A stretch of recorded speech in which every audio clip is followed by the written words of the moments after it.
This is going to be a recap of what we have learned in the past few videos, and we were looking at uh, section or lesson 15, ser and estar. So basically, the meaning of uh, these two words are means to be, right? And ser and estar are both verbs, and they are irregular verbs, and it means that they don't follow the rules of regular verbs that we have learned earlier. We've seen that AR verbs have a certain form, they follow some rules, ER verbs and IR verbs, and so on and so forth. But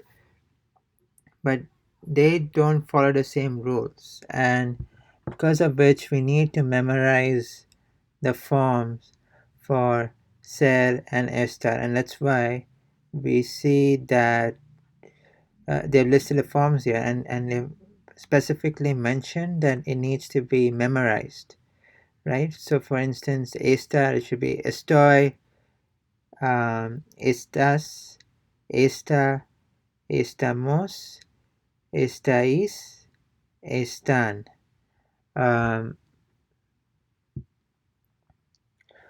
And so I can tell you the first two forms are, it could be yo estoy, yo meaning I, estás would be tú, right?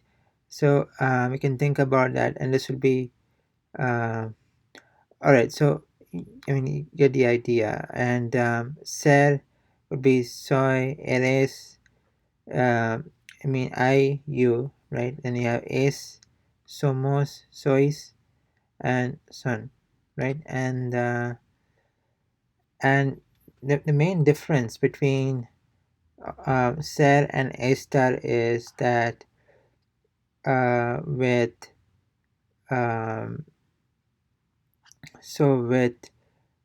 ser, we would use it when we want to address um, the essence or the characteristic, right, of the noun. So for instance, you have la manzana es verde, and in this case it means essence. It means, so it's talking about the color. And um, and in terms of a star, we'll use that when we want to describe a condition or address a condition. So if you're talking about an apple, it would be like if it's ripe or not, right? So if it's green, it means that it's not ripe, it's unripe. So la manzana está verde. So look at the form here. So here's esta and here is es. And esta, you can see this is esta and this is es. And so that you've seen being used. So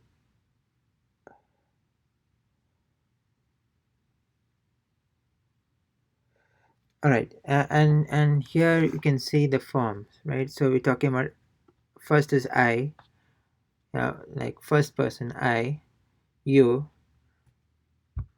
are, he or she, él or ar, right? He or she.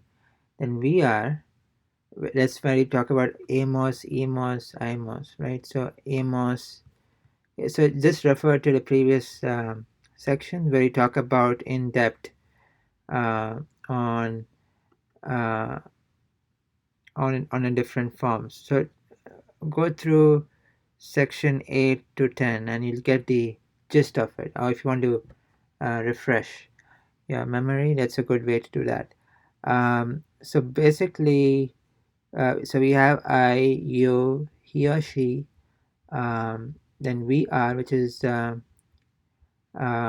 then we use amos, emos, imos, right? Depends. almost. So and then we have you all, and uh, you all, so that it'll be number, so you have 3, 4, 5. The fifth form is you all, sixth form is they are. It's done. So, okay, so we need to make sure that we're good with the different forms, and I think we might need one more session. So because with basic quiz, they're going to test us out in in all the different aspects, right? In terms of the different forms, the conditions, when exactly each one is used, right? I mean, we need to know that. Um, so when to use ser, when to use estar. So we know that ser is to describe or to address the condition. Estar is more to do with, um, so let me correct myself. So ser is used to describe the essence or the characteristic. Estar is to do with the condition. So that's that. All right, so in the next video we'll have another session on ser and estar. So until then, see you next time.